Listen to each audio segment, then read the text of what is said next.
Kalau ada perpecahan, itu seperti kapal yang bocor. Dipercantik pakai emas sekalipun, kapal bocor tidak akan bisa pergi jauh. Pemimpin-pemimpin yang kurang dewasa bermegah, membangga-banggakan pemimpinnya. Dia merasa pemimpinnya paling hebat, jadi aku lebih hebat daripada orang-orang yang lain. Buat banyak orang, negur juga tidak gampang. Teguran sebagus apapun pada saat diterima pasti tidak enak. Paulus beri contoh gimana supaya efektif.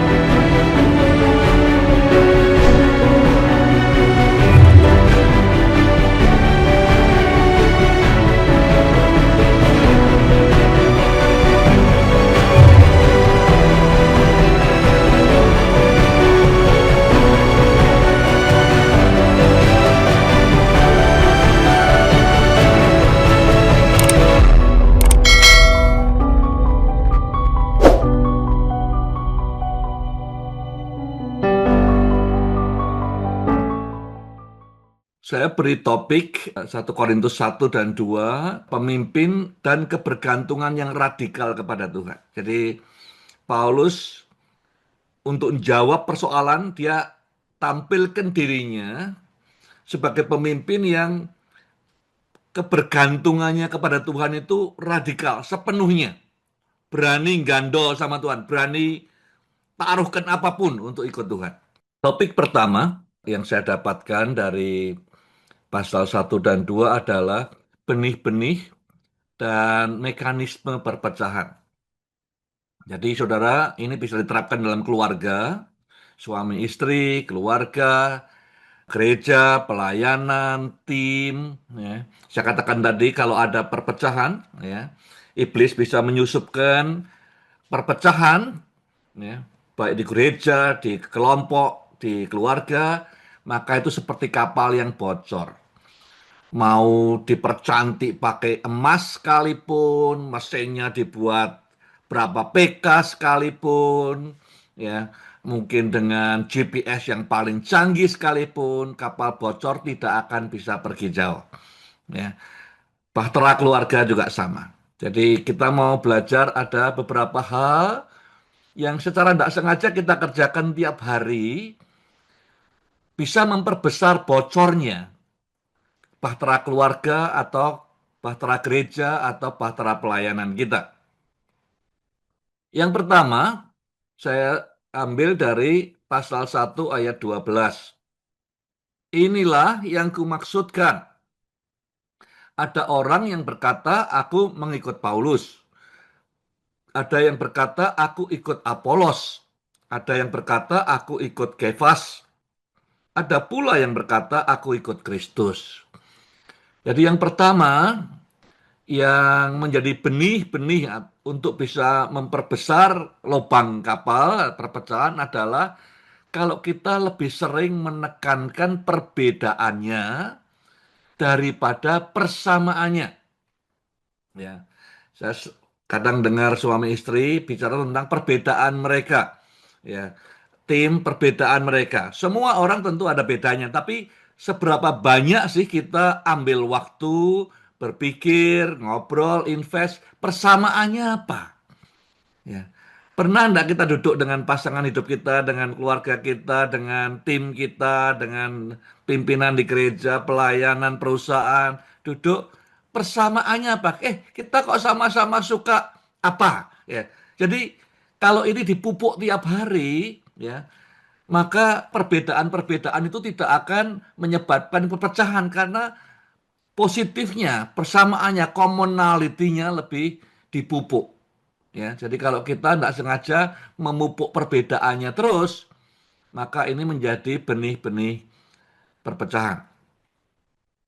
Nomor dua, di 1 Korintus pasal 1 ayat 13-14 ya, dikatakan, apakah Paulus disalibkan untukmu? Atau apakah kamu dibaptis atas nama Paulus? Aku bersyukur kepada Allah bahwa aku tidak membaptiskan seorang pun dari kamu, kecuali Krispus dan Gaius. Yang kedua, kalau kita menekankan terlalu banyak ya pada kompetisi. Kompetisi itu artinya siapa yang lebih baik. Ya. Dan kita kurang membicarakan, menekankan aspek-aspek yang saling melengkapi. Kompetisi selalu kita mau menang. Ya, jadi siapa yang lebih baik, siapa yang lebih berharga, baik itu di keluarga, di pelayanan, di gereja. Kalau kita mulai nimbang-nimbang kira-kira kontribusi saya lebih bagus dari dia apa tidak, saya lebih rohani dari dia, ini semua kompetisi. Kalau complementary, kita bukan bicara bagaimana tim kita, pasangan kita melengkapi kita, tapi kita lihat kekuatan pasangan kita, tim kita bertanya, atau kekurangannya, atau kekuatannya, bagaimana saya bisa menolong yang kuat ditambah kuat, yang lemah bisa tidak jadi lemah lagi. Ya. Aspek apa yang saya bisa berikan untuk komplement. Ya, komplement itu melengkapi, membuatnya lebih lengkap, membuatnya lebih berfungsi dan segala macam. Jadi yang kedua, kalau kita menekankan lebih banyak kompetisinya, siapa yang lebih baik, siapa yang lebih berjasa, daripada memikirkan bagaimana saya bisa menolong dia supaya lebih utuh, lebih berguna, lebih bermanfaat, maka itu memperlebar lubang kapal. Yang ketiga, 1 Korintus pasal 1, 22, 23, ya. Orang Yahudi menuntut tanda berbentuk mujizat, manakala orang Yunani menuntut kebijaksanaan. Akan tetapi kami memberitakan Kristus yang disalibkan, yang bagi orang-orang Yahudi sebuah batu sandungan, bagi bukan orang Yahudi suatu kebodohan. Yang nomor tiga, kalau kita terlalu menekankan perspektif kita sendiri. Artinya memang sekali kita bilang, ya saya, kalau Tuhan mau ngomong sama saya, ya ngomongnya harus dengan cara yang saya nyaman mendengarnya. Jadi semuanya kita saring dengan perspektif kita sendiri. Suami kita, istri kita, anak kita, orang tua kita, teman tim kita, pemimpin kita. Pokoknya harus cocok dengan selang yang masuk ke saya. Penekanannya adalah ke sayanya. Saya memang begini, jadi orang kalau mau ya harus begini. Sebaliknya, kalau dia bisa membuka diri untuk melihat bahwa ada perspektif-perspektif lain. Ya, ada cara-cara lain Tuhan berbicara pada kita. Ada bentuk-bentuk lain Tuhan memberkati kita dan menuntun kita. Maka sesungguhnya kita tidak akan memperbesar lubang dalam kapal. Tapi kalau kita hanya fokus ke diri kita sendiri, perspektif saya, ya, maka ini adalah benih perpecahan yang akan memperlebar lubang kapal. Yang keempat, dan Allah, ayat 28-29, memilih yang tidak terpandang dari dunia dan dipandang rendah, bahkan hal-hal yang tidak berarti, untuk meniadakan hal-hal yang berarti, supaya setiap manusia tidak dapat bermegah di hadapan Allah. Jadi yang keempat, ya kalau kita lebih menekankan pencapaian kita, ya, keberhasilan kita, apa yang kita miliki, kontribusi kita, lebih daripada anugerah Tuhan.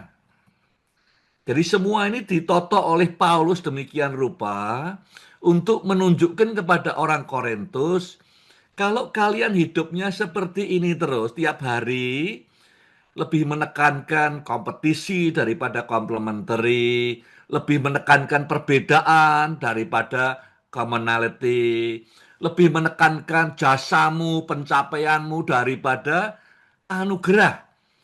Paulus bilang, kamu waktu datang ke Tuhan dulu tidak ada yang berarti, semuanya tidak punya apa-apa. Jadi kalau kita ingin bangun kesatuan dalam gereja, ada 4 hal ini yang disarankan oleh Paulus.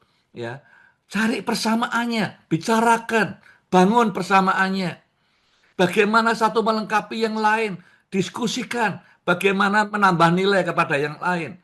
Yang ketiga bukan hanya caraku sendiri, tapi bagaimana bisa explore cara-cara yang lain. Dan yang keempat, ingat terus anugerah Tuhan. Grace, lebih tekankan grace daripada pencapaian-pencapaian kita. Topik nomor 2, Paulus juga memberikan jalan yang berbeda karena orang Korintus merasa ini kumpulan orang-orang pintar. Gereja yang karunianya paling banyak dikatakan. Nanti kita lihat di ayat-ayat pertama. Kamu tidak kekurangan apa-apa, kaya. Ya, kaya, pintar, karunianya banyak. Tapi Paulus bilang, tapi jalan kemuliaan bukan lewat itu. Ya, ada jalan kemuliaan yang disodorkan oleh Paulus untuk meluruskan orang-orang di Korintus. Yang pertama, di dalam 1 Korintus 2 ayat 1. Dan ketika aku datang kepadamu, saudara-saudara, aku tidak datang dengan kehebatan kata-kata atau hikmat untuk memberitakan rahasia Allah kepadamu. Jadi tidak dengan kata-kata yang hebat, dengan pidato yang hebat. Paulus datang dengan segala kerendahan hati, utter humility, mengosongkan diri. Jalan pertama menuju kemuliaan adalah mengosongkan diri. Orang-orang Korintus, kemuliaan itu artinya dipuji karena pinter, ya, ngomongnya bagus, pidatonya bagus, khotbahnya bagus. Paulus bilang enggak, aku tidak datang kepadamu ya dengan kehebatan kata-kata. Yang kedua, aku juga telah datang kepadamu dalam kelemahan dan dengan sangat takut dan gentar. Kita pengennya, kita bilang kesan pertama itu penting. Paulus seharusnya datang ke Korintus dengan segala kemegahannya, berkat Tuhan yang luar biasa, ya, Rolls Royce segala macam barangkali, ya. Tapi dia bilang tidak. Aku datang dalam segala kelemahan dengan sangat takut dan gentar. Paulus kok bisa takut dan gentar? Ya, karena kebergantungan kepada Tuhan. Jalan kebergantungan yang radikal kepada Tuhan. Tidak mengandalkan sama sekali kemampuannya, kekuatannya. Paulus bukan orang bodoh, saudara. Ya, dia muridnya Gamaliel yang sangat terkenal, tapi dia masuk ke Korintus dengan takut dan gentar karena hanya Tuhan yang bisa buka jalan. Nomor 3, dikatakan di pasal 2 ayat 4 dan 5, baik perkataanku maupun pemberitaanku tidak kusampaikan dengan kata-kata hikmat yang meyakinkan, tapi dengan keyakinan akan kekuatan roh supaya iman kamu jangan bergantung pada hikmat manusia, tapi pada kekuatan Allah. Yang ketiga yang disodorkan Paulus adalah jalan kemuliaan itu tulus. Ya. Tulus, sincere, ketulusan yang sungguh. Tidak ada udang di balik batu. Tidak ada Paulus coba cari keuntungan, untuk cari kedudukan, untuk lebih terkenal. Tidak ada. Dia bilang semuanya terbuka, sincere, ketulusan hati. Yang keempat, 1 Korintus 2:9, apa yang tidak pernah dilihat oleh mata, tidak pernah didengar oleh telinga, tidak pernah timbul dalam hati manusia. Semua disediakan Allah untuk mereka yang mengasihi Dia. Jadi yang keempat, jalan kemuliaan adalah kasih yang terus makin dalam kepada Tuhan. Ya, jadi berbeda dengan apa yang dipikirkan orang Korintus. Jalan kemuliaan itu adalah pandai bicara, pengetahuan luar biasa, kekayaan yang luar biasa. Paulus mengatakan dalam kelemahan aku datang. Bukan dengan kata-kata yang indah aku datang. Dan dia bilang, Semua ini diberikan bukan kepada orang-orang yang hebat, tetapi orang-orang yang mengasihi Dia. Jadi jalan keempat yang dijanjikan Tuhan, kemuliaan kepada siapa? Kepada mereka yang makin hari makin mengasihi Tuhan. Topik yang ketiga, ini topik yang terakhir sebelum kita masuk ke diskusi di breakout room. Saya beri judul 6 tanda pemimpin yang belum dewasa. Dalam bahasanya Paulus disebut orang-orang Kristen yang karnal, yang kedagingan. Pemimpin yang masih banyak dagingnya. Ya, kita semua ada dagingnya. Ya. Cuman ini untuk kita refleksi. Ya, daging kita setebal apa, ada di mana saja. Yang pertama, 1 Korintus 1:12 lagi, kamu masing-masing berkata, aku dari Paulus, aku dari Apolos, aku dari Kefas.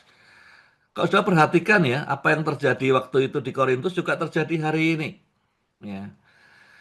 Pemimpin-pemimpin yang kurang dewasa bermegah, mengandalkan, membangga-banggakan pemimpinnya. Jadi dia merasa ada koneksi, kayak kenal dengan pemimpin yang hebat mana, dia bilang ini mentorku adalah si A, si B, ya pemimpinku lebih hebat daripada pemimpinnya orang lain. Ini yang terjadi di Korintus. Oh, Apolos lebih hebat. Paulus itu kalau khotbah ya biasa-biasa. Apolos, waduh, berapi-api.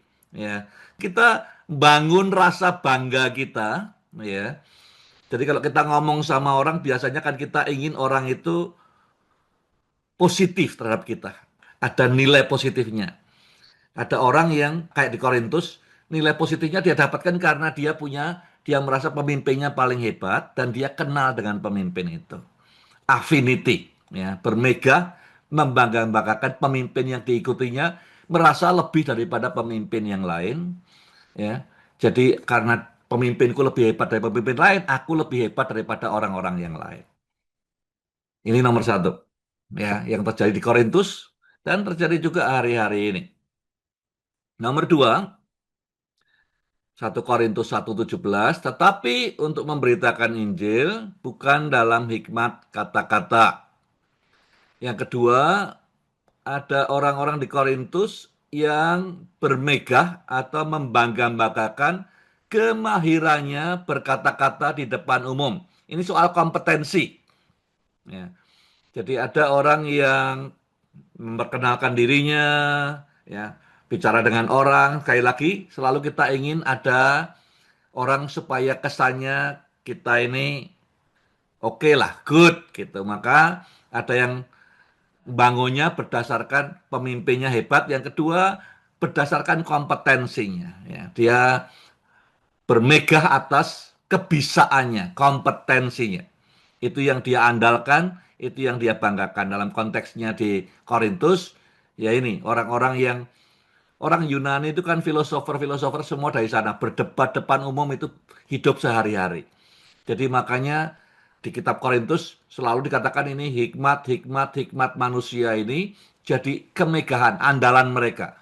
Kalau bisa ngomong dengan cantik sekali, itu jadi andalan mereka. Bermegah atas itu. Ya. Ini tanda nomor dua. Ya, kompetensi ya, dijadikan landasan untuk bermegah. Yang ketiga, 1 Korintus 1:20. Dikatakan, di manakah ahli Taurat itu? Mana pembahas atau pendebat dalam zaman ini? Yang ketiga, ada orang-orang pemimpin-pemimpin yang bermegah atau membangga-banggakan kedudukan, jabatan, kekuasaan. Ya, kadang kalau diperkenalkan, kadang-kadang saya risih juga. Tapi kadang-kadang orang mengenalkan dengan jabatannya, kedudukannya, untuk nunjukkan powernya itu ada. Yang kita megahkan, yang kita taruh supaya diri kita lebih berharga adalah kedudukan kita. Ya. Mau ketua apa, mau jadi presiden apa, power. Karena jabatan itu ada powernya. Yang keempat, di 1 Korintus 1:22-23. Orang Yahudi menuntut keajaiban sebagai bukti. Orang Yunani mementingkan kebijaksanaan dunia ini, tapi kami beritakan Kristus yang disalibkan, yang bagi orang-orang Yahudi sebuah sandungan, bagi orang bukan Yahudi sebuah kebodohan. Yang nomor 4, itu ada orang-orang yang bermegah, ya, membangga-banggakan tanda mujizat yang dikerjakan Tuhan lewat hidupnya, terjadi dalam pelayanan. Jadi kehidupan sehari-hari, ya, ini namanya adalah kinerja, performance, kesuksesan, achievement. Jadi kita taruh nilai kita, harga diri kita perkenalkan diri kita supaya orang menghargai kita. Landasannya apa? Achievement kita, ya, kinerja kita, performance kita. Nah, pemimpin-pemimpin yang belum dewasa, yang ditegur oleh Paulus di Korintus, ya seperti ini. Ya, mereka membanggakan performance achievement yang mereka sudah capai. Nomor 5, 1 Korintus 26-27, tidak banyak orang yang berpengaruh, tidak banyak orang yang terpandang. Ini menjelaskan waktu orang-orang Kristen di Korintus dipanggil Tuhan. Jadi implikasinya ada orang-orang yang bermegah, membangga-banggakan asal-usul keluarga mereka, ya, status sosialnya. Jadi bisa ketemu banyak orang yang ini anaknya siapa, ya, keturunannya hamba Tuhan siapa, dan segala macam. Membangga-banggakan status sosial, baik itu secara ekonomi, baik itu secara kultural, baik itu secara rohani. Ini tanda nomor 5 pemimpin yang belum dewasa. Jadi status sosial yang diandalkan, ya, untuk menambah nilai dirinya. Yang terakhir, yang nomor 6, 1 Korintus 2 ayat 4, perkataanku maupun pemberitaanku bukan dalam kata-kata hikmat yang meyakinkan, tapi dengan bukti roh dan kuasa. Jadi ada pemimpin-pemimpin di Korintus yang bermegah, membangga-banggakan hikmat, intelek mereka. Ya, memang kota Korintus itu setelah ya sama seperti kota Yunani yang lain, filosofer-filosofer berdebat, ya, di Athena, di mana-mana. Jadi intelektual dijunjung tinggi, filsafat dijunjung tinggi, banyak orang ini tidak ditinggalkan waktu masuk Kristen, diandalkan. Jadi kebanggaan, ini gereja yang paling berintelektual, ya. Ini kelompok yang paling berhikmat secara filsafat dan segala macam. Jadi tanda nomor 6, pemimpin yang belum dewasa, dia mengandalkan pengetahuannya, inteleknya saja. Yeremia di pasal 9 ayat 23 dan 24, ya. Kemudian ini yang dikutip oleh Paulus untuk meresponi orang-orang Korintus yang merasa dirinya lebih hebat dari yang lain. Karena karunianya, karena inteleknya, dan karena status sosialnya, macam-macam. Dia berkata, diambil dari Yeremia, janganlah orang bijaksana bermegah karena kebijaksanaannya. Orang pinter jangan bermegah karena kepinterannya. Jangan ada orang kuat bermegah karena kekuatannya, power. Jangan ada orang kaya bermegah karena kekayaannya.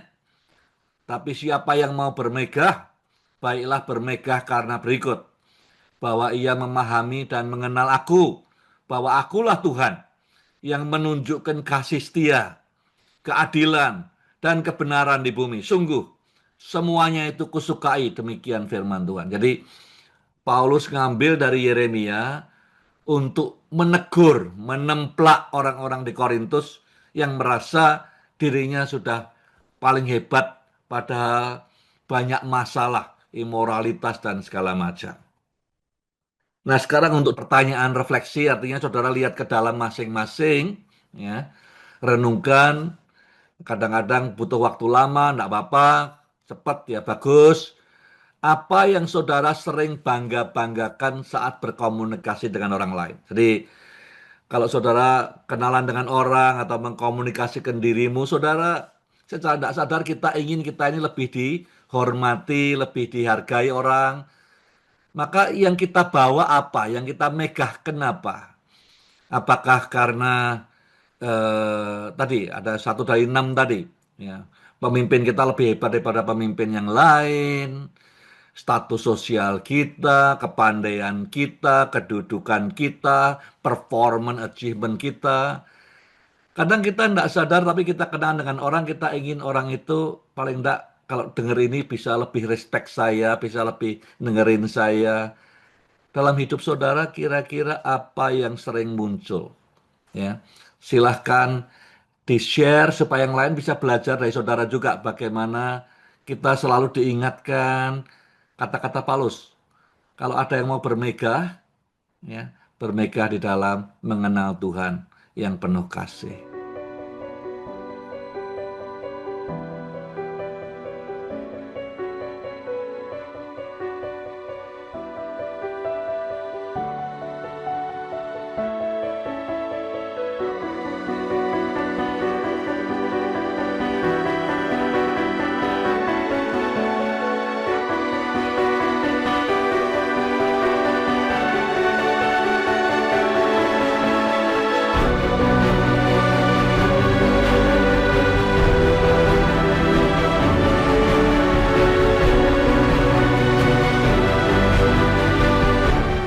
Surat Korintus yang pertama, 16 pasal ini sebagian besar isinya teguran.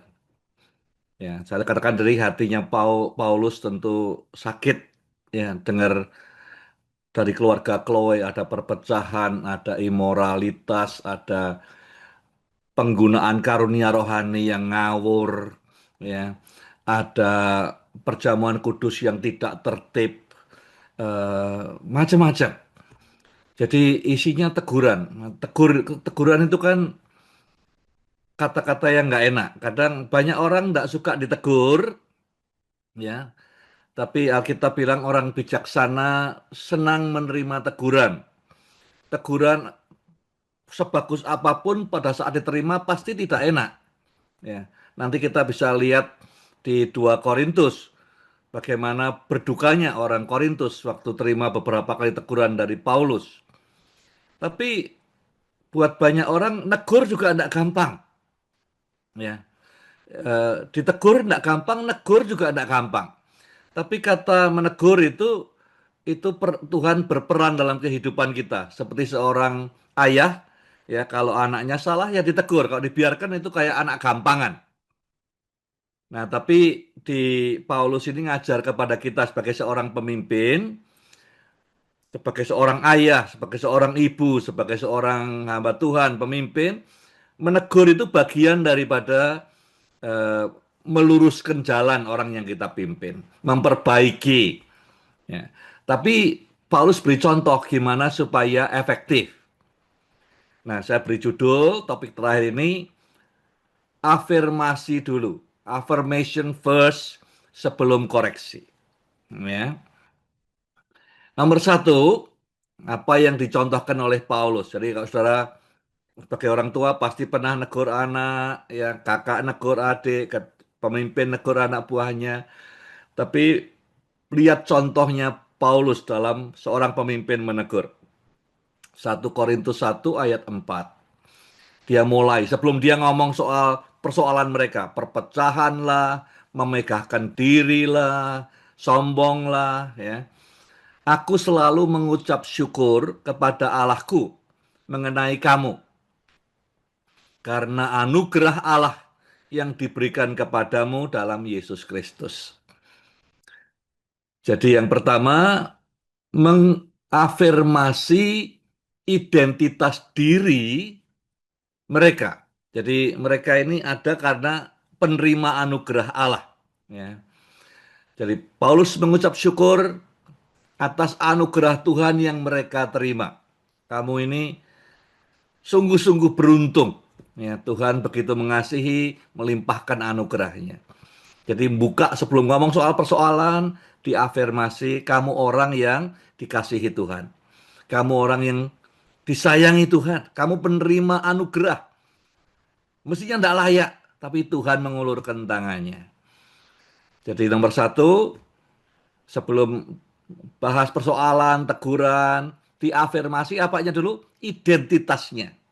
Ya. Saya ini siapa? Saya orang berdosa yang sudah diampuni dosanya oleh penyaliban Kristus. Itu anugerah namanya.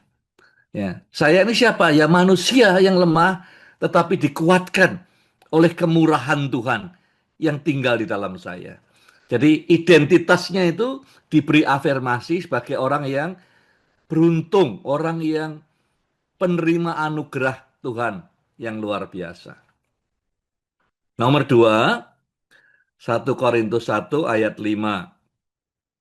Bahwa dalam segala hal kamu diperkaya dalam Dia, dalam semua perkataan, dalam semua pengetahuan. Jadi tidak dimulai dengan mengecilkan mereka, ya, tapi diberikan suatu confidence yang sehat, membangun rasa percaya diri dengan menggarisbawahi kamu menerima ini dari Tuhan, ya, kamu diperkaya oleh Tuhan dalam banyak hal. Jadi sebelum teguran, sebelum koreksi dikerjakan, jiwanya, soulnya dibuat kuat dulu, ya, dikatakan bahwa kamu sudah menerima tidak hanya anugerah, tetapi banyak pemberian. Kamu diperkaya oleh Tuhan dalam hal kompetensi. Kamu dipercaya loh sama Tuhan. Ya, tidak hanya anugerah. Kalau anugerah kan kamu tidak pantas, kemurahan Tuhan. Sekarang kamu dipercaya juga dengan pengetahuan, dengan hikmat. Itu kepercayaan Tuhan. Ya, bayangkan. Yang nomor tiga, 1 Korintus 1 ayat 6 dan 7. Sebagaimana kesaksian Kristus telah diteguhkan di dalam kamu, sehingga kamu tidak kekurangan dalam satu karunia apapun. Yang ketiga, Paulus mengingatkan mereka akan potensinya untuk berkontribusi. Jadi orang bisa menemukan kebahagiaan, pemimpin menemukan kebahagiaan kalau hidupnya itu bermakna, bisa berkontribusi, meaningful. Jadi yang ketiga diangkat wordnya dirinya oleh Paulus, dikatakan karunia itu untuk apa sih? Untuk melayani orang lain. Kamu dipercaya Tuhan dengan banyak karunia, artinya punya potensi untuk hidupmu itu berguna, merubah dunia, berkontribusi, meaningful. Jadi yang ketiga diingatkan tentang kontribusi yang bisa diberikan, potensinya luar biasa melalui karunia koordinator rohani yang mereka sudah terima. Dan yang keempat, di pasal 1 ayat 8, ia juga meneguhkan kamu sampai kepada kesudahannya, sehingga kamu tidak bercacat pada hari Tuhan kita, Yesus Kristus. Yang keempat, memperkokoh pengharapannya. Paulus berkata, apapun yang akan kita diskusikan, aku percaya kamu akan bisa sampai garis akhir, mengakhiri pertandingan dengan baik. I believe, saya percaya kamu akan bisa melewati ini dan berhasil. Jadi sebelum bicara soal koreksi, kadang-kadang kita kalau ada kesalahan di anak buah kita, di anak kita, ya, maunya langsung tembak dulu kan, selesaikan dulu.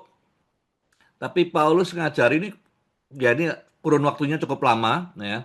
Dia udah dengar lagi persoalannya. Terus dia nulis surat. Suratnya isinya koreksi, koreksi, koreksi. Tapi sebelum dia mulai itu, ada 4 hal yang dia kerjakan. Yang pertama, dia make sure identitasnya tidak terluka. Ini orang-orang penerima anugerah Tuhan. Yang kedua, jiwanya. Ya, dibangun bahwa Tuhan percaya pada kamu nih. Kamu diberi pengetahuan, diberi kompetensi, ya. Itu kepercayaan Tuhan. Yang ketiga, kamu punya potensi untuk berkontribusi. Ya. Teguran akan sakit nanti, tapi jangan nyerah karena kamu punya potensi untuk kontribusi. Dan keempat, Paulus berkata, aku percaya kamu akan bisa melewati ini. Nanti teguran memang akan sakit, teguran koreksi tentu sakit. Tapi saya percaya kamu akan ujungnya jadi pemenang. Bangun pengharapannya. Buat direnungkan weekend ini, ya, saudara mungkin berinteraksi dengan orang, dengan anakmu, dengan anak buah, dengan siapapun, ya, di masa-masa yang lalu, mungkin negur, atau mungkin kita tidak tegur, tapi dalam negur dan tidak tegur, kita tidak invest dalam hidupnya orang tadi dengan 4 hal tadi. Strengthening the identity, ya, the soul, the contribution, and the hope. Supaya dia bisa mencerna lebih baik koreksi-koreksi, teguran-teguran yang akan dia terima setelah itu.